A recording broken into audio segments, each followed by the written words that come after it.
Bonjour, c'est Chaos. On est à Avo. Les pistes sont bijoux. Ils viennent de les refaire et venez les rouler à l'ouverture, c'est bientôt, et venez faire du fun.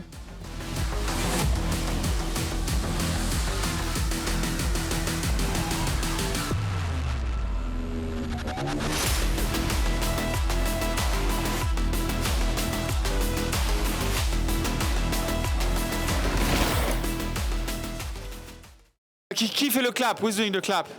Oh, we need a clap. Waouh, ça c'est un clap de deuxième quand même. Faut.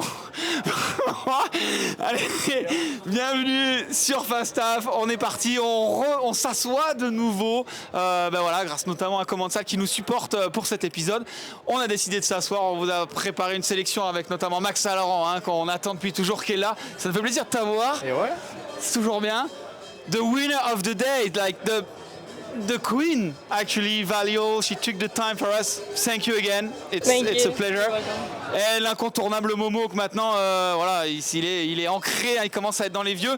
Il commence à regarder ses trimestres retraite parce que il est sur la fin, mais il est toujours là. Ça me fait plaisir de t'avoir, Momo. Et ouais, ça arrive, écoute, la trentaine, toujours pas d'enfants comme certains, mais on vieillit pareil, donc pas toujours facile. Bon, allez, on va attaquer ce débrief et on va commencer, désolé, par la jeunesse. Max, tout le monde t'attendait. Et au final, tu réponds présent. Là encore, tu fais un début de saison de ouf. T'es 6e au général, on le rappelle. Là, tu fais 6e. Bien. Par contre, les calculs, la jeunesse, ça marche pas. Non, moi, faut pas que je calcule. Moi, je vis ma vie et ce qui se passe, se passe. Ouais. Et sur l'iPhone, il a supprimé l'application de la calculette. Arrête, elle est dans les raccourcis. Il a pas la place, il fait trop de TikTok, fallait qu'il choisisse. Ça va être terrible. Non, en vrai, 5e place. T'es parti pas loin derrière Momo et en vrai, c'était chaud. C'était beau à voir. C'est cool de voir que finalement, ces années juniors, elles sont là. Et là, en élite, elles servent vraiment. Tu trembles pas, j'ai envie de dire, face à ces kings qui sont là depuis longtemps. Bah, on tremble pas, ouais, mais ils sont là et faut savoir répondre présent et c'est quand même vraiment dur. Surtout sur ce week-end avec ces conditions et cette Q1 où on tombe et du coup cette Q2 où tu galères. Il faut quand même être dans les 10 parce qu'il y avait quand même beaucoup de monde en Q2. Donc j'ai fait du mieux que je pouvais, ça s'est passé, donc je suis content. Je te coupe là-dessus. Vous êtes tous les deux en Q2, Thiel est en Q2 aussi.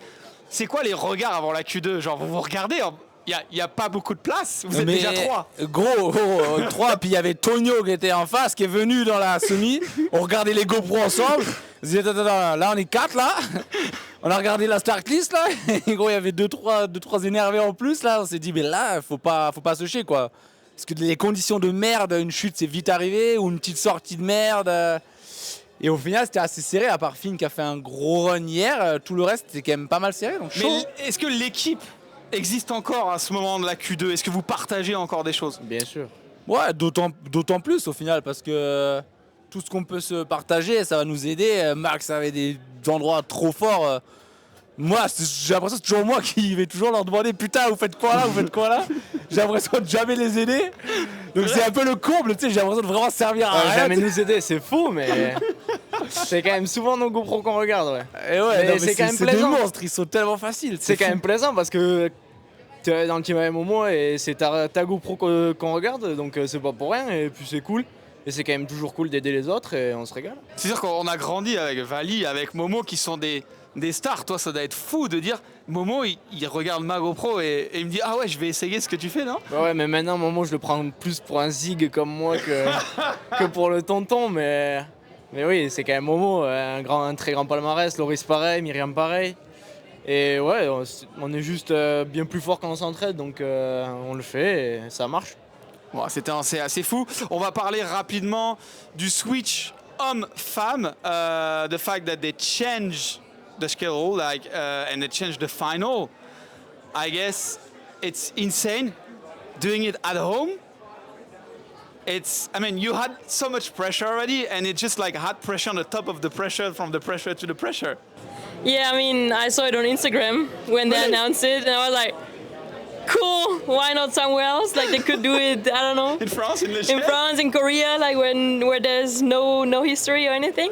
So I was like, well, great, that will be fun.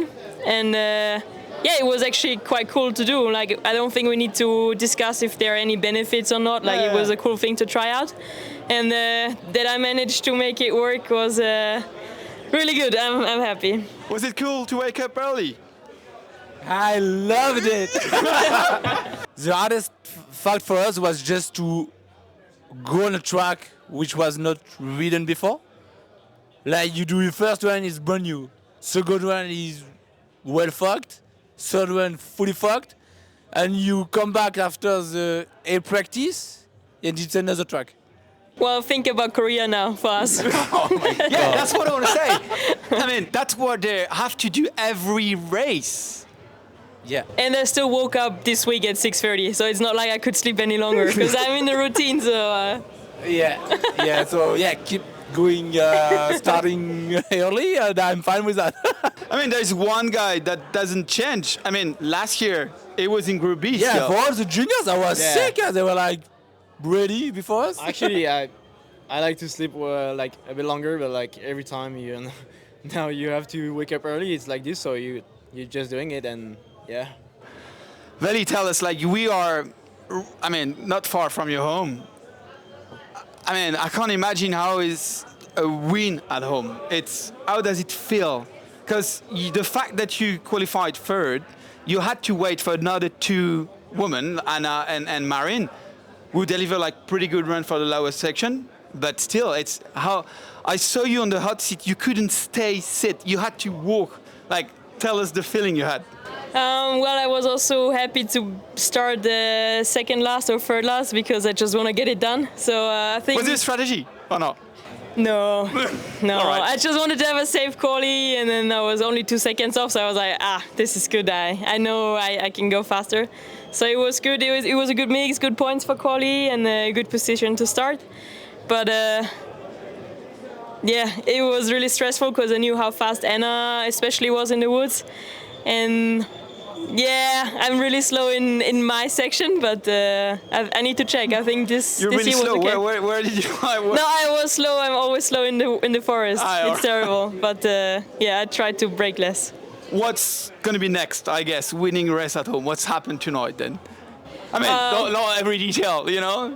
I'm not going to ask this to Momo because it's going to be like insane. That's why I'm asking to you. No, first I want to go home and take a shower and then actually eat something. I still didn't have lunch. That's also really bad when you race later in the afternoon. Like you don't really eat and then it's already 5, 6 and you're like, I didn't even have lunch yet. But I had some pizza before, so that was good. And then, yeah, just have a massive dinner with the team, with the family, and celebrate a little bit. I will say now that I need to focus on next week, but for sure I will have some spritz. Do you think like winning 9 World Cup is something that you can achieve this year? I think it's Horrible really, question. really tough. Like, I know Rachel did it, and it's pretty insane. But to have a perfect season nowadays is really, really tough. We can see after the season. Momo, toi, tu as gagné beaucoup de courses. Quand tu vois Vali comme ça, qui gagne, qui en enchaîne 3, c'est impressionnant quand même. C'est impressionnant, surtout quand tu la vois passer. Du coup, d'habitude, je regarde pas les courses pour le coup. Tu sais, vu qu'on est en train de faire nos trucs, se préparer. Et du coup, là, j'ai pu regarder, donc ça, c'était cool. Et tu la vois arriver avec 9 secondes d'avance sur l'actuel leader. Gloria, ouais. Là t'es là, wow. J'espère que les autres, elles vont souder un peu, parce qu'elle détruit le sport, tu vois. Donc les gens comme ça, c'est bien, ça tire tout le monde vers le haut, mais sur le moment, ça fait un peu du mal. Donc, mais c'est bien, parce que voilà, tout le monde va un peu se... Wow, tu sais, c'est... Calm down, va bien. Donc les autres, ils vont se vénérer un peu, c'est cool, mais non, tu parlais de faire la saison parfaite. Dans notre sport, c'est très dur. T'as pas 20 minutes de moto, c'est one lap, c'est à un moment donné. C'est pas genre t'as 3 essais, c'est un truc de fou quoi. Donc c'est dur. T'as 3 minutes. C'est 3 minutes de ta vie, 3 minutes 9 fois. Ça fait 27. J'étais censé répondre. Du coup, c'est très dur. Après, là, voilà, capable, j'espère pas qu'elle va le faire. Pour nous, pour notre petite poponette, j'espère qu'elle va en laisser un peu. Mais j'ai confiance en notre poponette. Après, c'est voilà, une athlète de fou. Et voilà, elle fait grandir le sport. Et comme déjà d'athlètes l'ont fait, et d'autres le feront encore. Donc, c'est beau. Si on doit parler de toi maintenant, puisqu'on a un peu le tour, on a parlé de toi. Deuxième, enfin, c'est vrai que t'es pas passé loin, on a vu ces chutes, ça a été dur. À Loudainvielle, j'ai l'impression que ça a été vraiment une des plus dures. Deuxième, pas si loin de la gagne, mais bon, t'es quand même un du général, c'est quelque chose qu'il faut pas oublier. C'est quand même, pour le moment, fou ce qui se passe cette année. Écoute, cette saison, pour le moment, elle est folle. C'est jamais les mêmes mecs devant. Moi, je suis content, j'ai réussi à faire 2 podiums. Je commençais à me poser des grosses questions parce que 2 chutes en finale, j'étais quand même bien dégoûté. Loudainvielle, j'étais un peu au bout de ma vie, quoi. C'était un week-end que j'attendais, tu sais, en France et tout. J'étais un peu chaud, je voulais bien faire. Je confirme. Trop peut-être, du coup, et encore. Parce que j'étais pas fou, donc voilà, mais... Donc écoute, pour le moment c'est bien, hein, du général je le prends pas forcément en compte parce que c'est le début de saison et c'est pas l'objectif actuellement.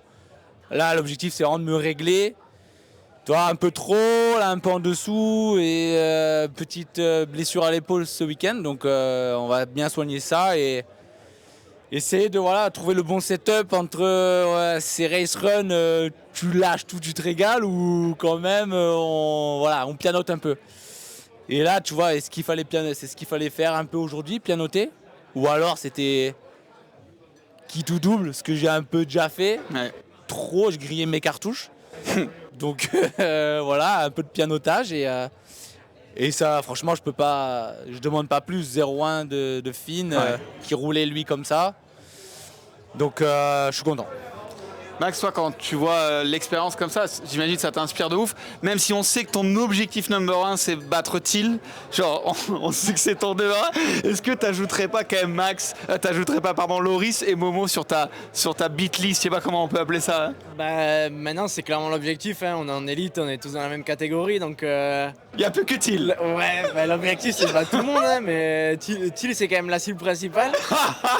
Non, en vrai de vrai, c'est quand même... faire les meilleurs runs possibles et l'objectif c'est toujours de battre de faire du mieux de soi et de battre tout le monde quoi. Ah ouais, il n'y a même plus de plus de curseur c'est quoi. clairement ça. Ouais. Alors après vous avez 2 façons de rouler qui sont complètement opposées. On connaît les runs légendaires de Momo. Toi tu as une autre façon de rouler qui est incroyablement nouvelle. Est-ce que ça t'influence pas d'aller vers ça ou est-ce que toi tu fais vraiment ton truc dans ton monde et tu dis voilà je délivre ce que j'ai à faire? Bah ouais, comme tu le dis, j'ai mon style, je reste dans ma zone de contrôle et j'aime vraiment pas en sortir et en général quand j'en sors ça se finit mal. Donc tant que je suis en contrôle et que j'arrive à contrôler ce que je fais, ça se passe bien et en général ça marche. Un peu comme le whip dans les bois, je sais pas si t'as vu dans le raid. Ouais, triple marche là. Mais là il faut savoir s'adapter du coup, mais j'essaie de garder. Qui fait ça?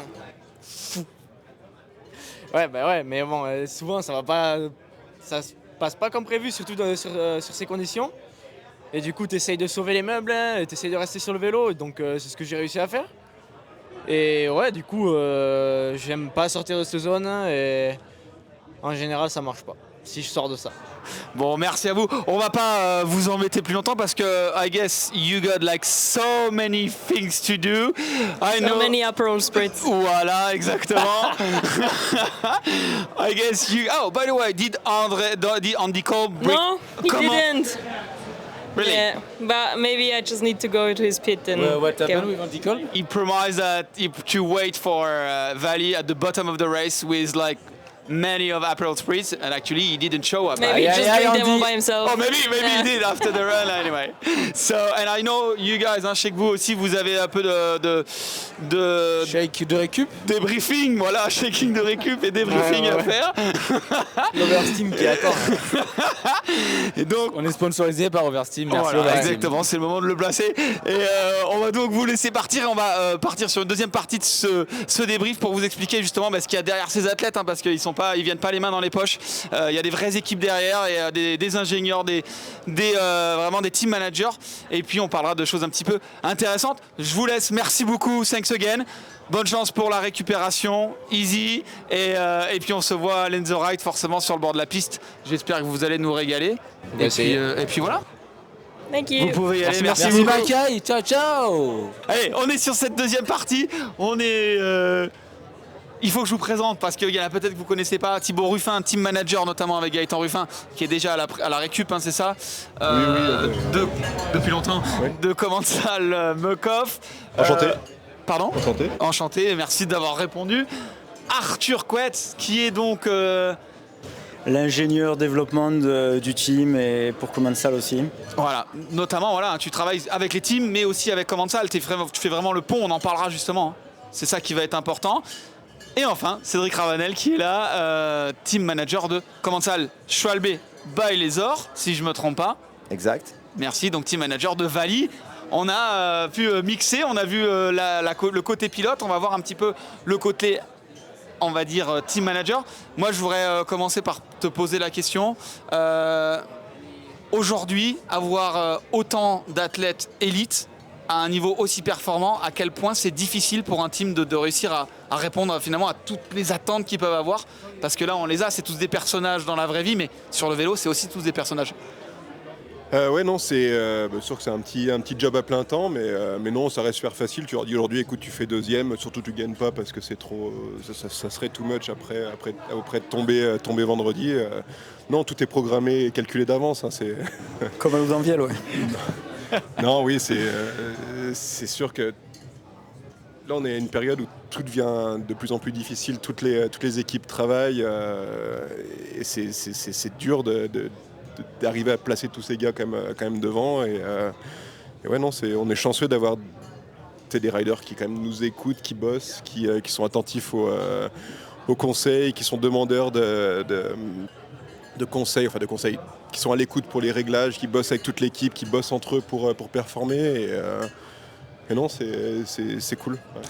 Cédric, toi, je rebondis, donc tu as un team qui est différent, sur une fibre qui est différente. Est-ce qu'un team comme Commencal Muc-Off, c'est quelque chose dont vous regardez la façon de travailler, ou vous faites votre propre voie et au final, chacun quand même a sa façon de travailler? Est-ce qu'on ne peut pas driver Vali de la même façon chez Muc-Off que chez Commencal? Comment ça fonctionne, cette chose-là? On a chacun notre façon de faire, mais je crois qu'on arrive à s'inspirer quand même des meilleurs. Et jusqu'à présent, c'est vrai que les Muc-Off ont prouvé par les résultats qu'ils étaient devant. Alors, on a eu la chance de mettre le pied devant eux après Loudanviel, ça fait plaisir. Faut pas l'oublier, ça, quand même. Que... Le total est passé d'un côté à qui avait le panneau. On leur a rendu tout à l'heure. Qui l'a rendu? Vous l'avez rendu? Ouais, on l'a rendu, évidemment. Il a réussi à le porter, il est quand même super baraque. T'as vu comme je suis large d'épaule, c'était facile pour moi de le ramener. Et évidemment, on a chacun notre façon de faire, parce que les athlètes sont différents. Il faut être capable de s'adapter aux attentes de chacun. C'est pas évident. Les garçons, les filles, et puis des nationalités différentes. Ouais. Donc il y a beaucoup d'adaptation là-dedans. Et je pense que c'est un travail d'ingénierie, comme pourrait faire Arthur, mais différente. Ouais, c'est ingénierie de l'athlète presque. C'est un peu ça, ouais. De l'athlète, du staff en général. On n'imagine pas en fait le taux de stress que peut avoir le staff quand de l'athlète est sur la piste. Ça, c'est un truc, ça nous... Enfin, moi, je suis liquéfié total, quoi. On vous voit sur Eurosport, vous êtes là, c'est 4 fois pire. Gaët et moi, on a été coureurs avant, plutôt dans une autre discipline, mais je pense que tu avais 4 fois moins de pression quand toi tu courais, tu faisais ta course. Bon, en cross, c'est différent aussi, parce que les courses étaient plus longues et tout, tu as le temps de te mettre en place, de faire ta stratégie, machin. Mais en descente, nous, quand on courait, genre, c'est... Même moi, quand je courais encore en même temps qu'Amaury faisait ses premières courses, machin, les week-ends étaient bien plus relax, quoi. En plus, tu te fais masser, t'as quelqu'un qui te fait à manger, bientôt on vient de faire ton lit, on te plie tes affaires, donc qu'est-ce que tu peux demander de mieux, quoi. Et alors, des choses dont vous n'avez pas parlé, je trouve, c'est les cultures et les générations. Dans les différents teams, il y a différentes générations, différentes cultures, différentes manières de faire. Et en fait, nous, on doit se réinventer, je pense, dès qu'il y a un nouvel athlète qui arrive, pour finalement lui donner le support dont il a besoin, le laisser être qui il veut, le laisser faire faire sa vie, Pour se qu'ils se sentent développer, pour qu'ils se sentent bien, parce Ouais. que ça compte énormément, on en reparlera après, la confiance qu'il faut pour faire ces runs qu'ils font. Et ça, c'est un challenge, tu vois, de repartir souvent, pas de zéro, mais d'oublier ce que tu sais, oublier tes convictions et de réapprendre. Un truc qui marche avec un athlète ne marchera pas avec Exactement, un et autre. réapprendre, tout remettre en question dans un truc où tu as besoin de sérénité, de confiance, de répétabilité, ça fait aussi partie du stress. Ouais. Et moi je voulais rebondir là-dessus pour le sujet avec justement sortie du nouveau vélo. Toi t'es pris presque un peu entre les deux. J'imagine que Comment Salmokov a des demandes par rapport à l'ingénierie du vélo, par rapport à la façon dont ils veulent le développer. J'imagine que Comment ça le sort aussi. Toi, quand tu développes ça, comment tu fais? Tu es entre les deux? Comment ça fonctionne? Est-ce que tu prends des deux et tu dis je vais faire quelque chose qui convient à tout le monde? Est-ce que tu te casses la tête pour faire un proto qui marche des deux côtés? Comment ça marche pour fournir deux équipes qui ont des athlètes différents et en plus de ça des philosophies différentes? Je dirais qu'une des choses que j'ai considéré beaucoup ces dernières années, c'est le fait que sur une année de compétition et même sur une piste, il y a beaucoup de variabilité et qu'en fait pour être bon, pour être constant, il faut déjà commencer par être faible nulle part. Et finalement, du coup, toutes les demandes des athlètes sont recevables pour d'abord éliminer les tous les points faibles, tous les problèmes, être plus rapide à certains endroits, être plus confort, être plus adaptable, Et donc ça c'est un premier point. Après, il y a des athlètes qui sont quand même des visionnaires, des leaders d'opinion, où on sait qu'on peut compter sur eux pour avoir une stratégie qui tient la route, pour avoir une collaboration dans la mise au point, à faire beaucoup de tests, des tests de qualité parce qu'ils sont répétables, parce qu'ils sont pertinents. Donc c'est vrai que c'est un gros travail avec les athlètes. Et ce dont j'aimerais parler aussi, c'est finalement l'importance de ne pas considérer ces vélos uniquement pour les Coupes du Monde, uniquement pour les athlètes. Je vais y venir, ouais. Mais aussi pour les clients à qui on va offrir ces vélos. Parce que si on écoute Momo, je te coupe, mais si on écoute Momo, on fait un vélo que moi, si je roule demain avec, c'est impossible que je roule avec. Déjà même lui, hier, il t'écoutait ce qu'il voulait, il a été un peu du mal à rouler avec. Donc... Non mais c'est vrai, ils ont des demandes, ces athlètes, qui vraiment, alors peut-être avec les... Et encore, Valis, ça va être encore d'autres demandes, ou Lisa. Est-ce qu'il y a des moments où on se dit, ah ouais, on pourrait aller vers là, mais il y a un moment donné... Nous, on fait confiance à Arthur. Et à partir de là, les coureurs roulent souvent sur des vélos de série finalement. Mais ces vélos de série, ils ont roulé en Coupe du Monde auparavant, donc c'est pas réellement de la série en fait. Après, il y a des adaptations qui se font quand même pour chacun. C'est sûr que Momo, lui, il doit rouler béton, et puis il y a des réglages niveau suspension, je l'imagine même pas.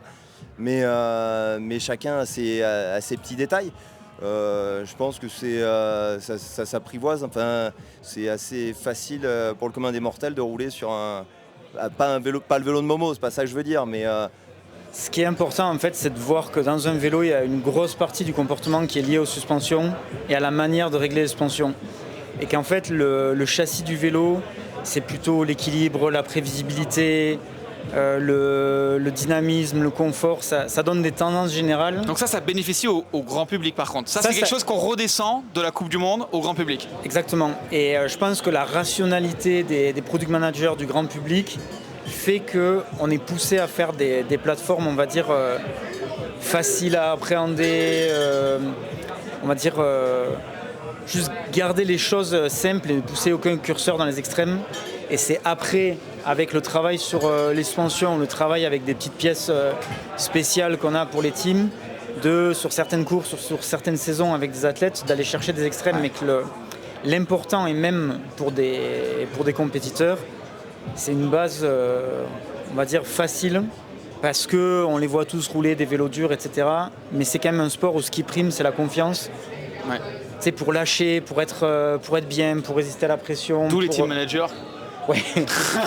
Non mais vraiment c'est très très basé sur la confiance. Et la confiance c'est quoi? C'est de maintenir ton corps, ton centre de gravité dans une position neutre, c'est de pas trop fatiguer ton corps, c'est de pas trop faire des nœuds à ton cerveau avec comment va réagir mon vélo et tout ça.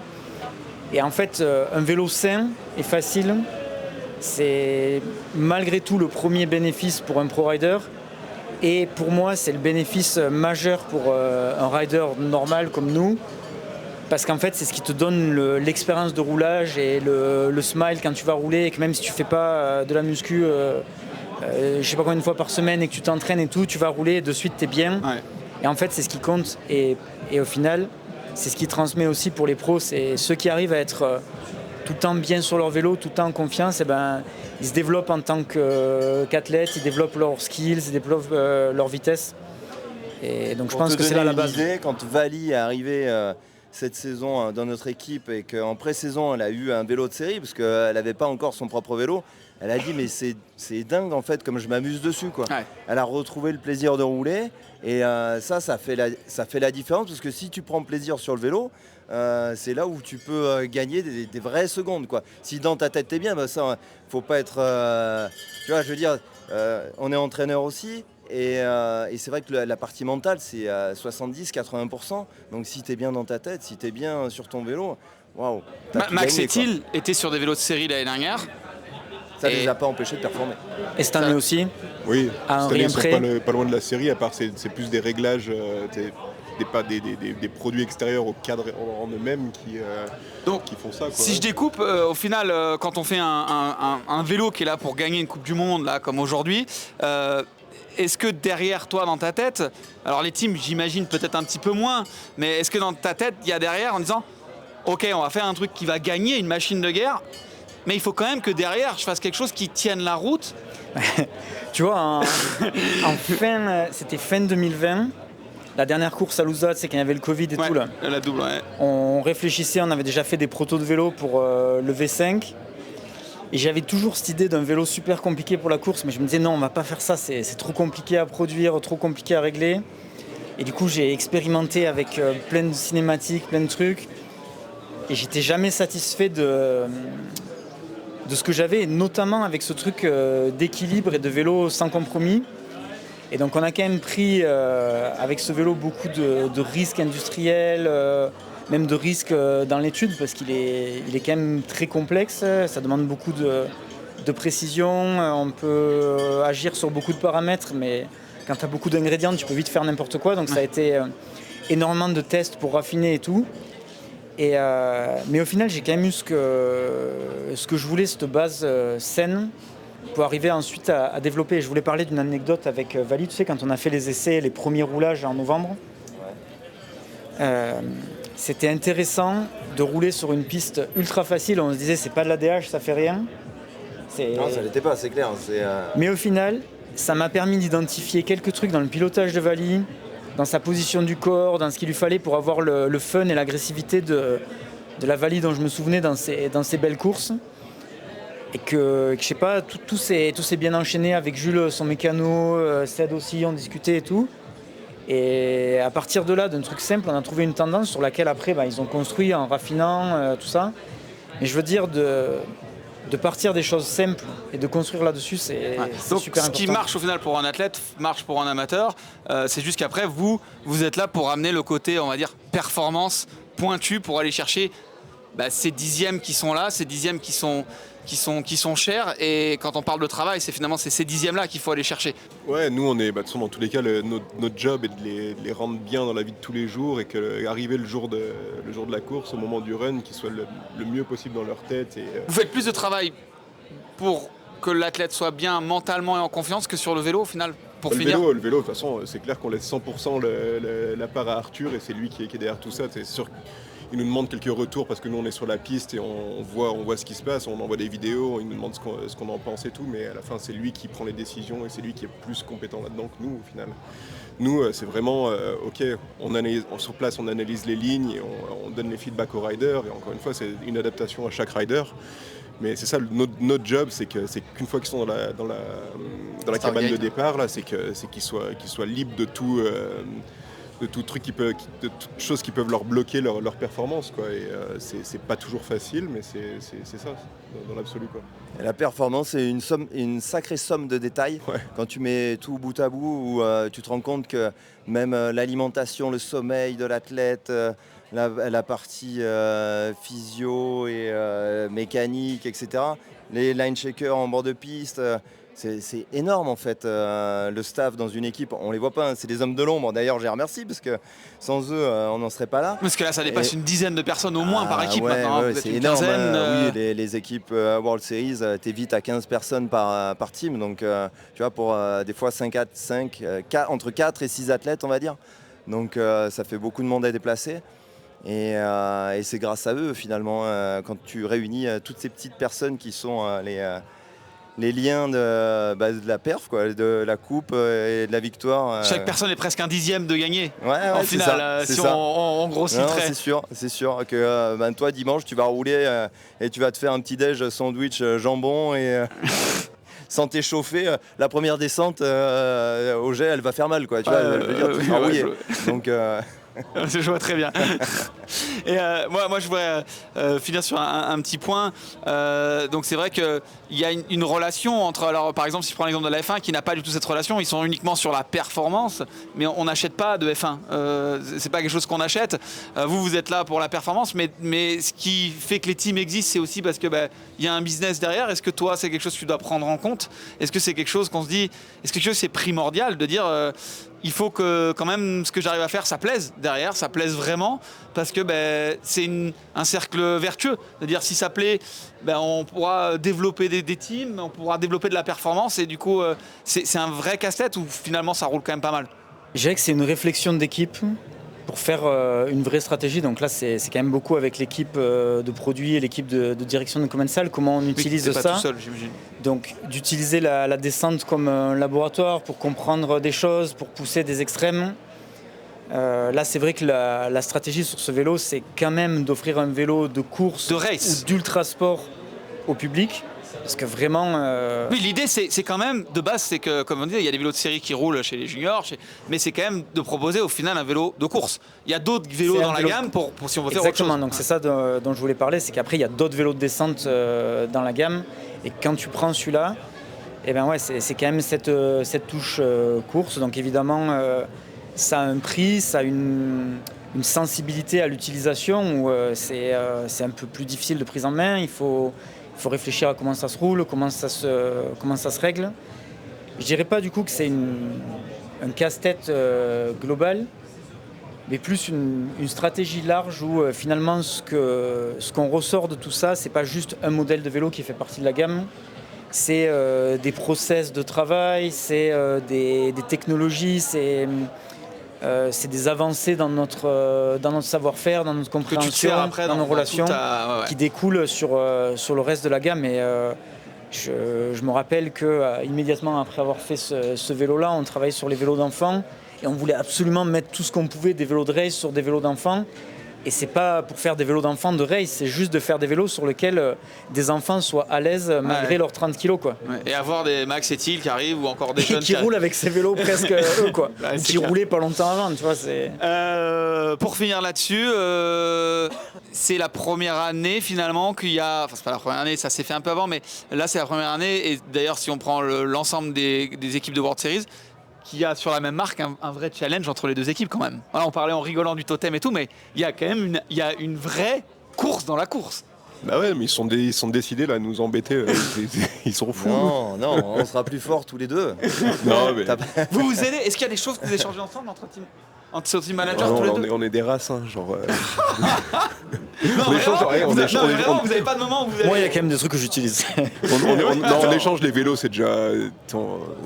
On a une base de travail qui est le vélo, qui nous permet déjà de se battre pour être le meilleur team du monde. C'est quand même quelque chose.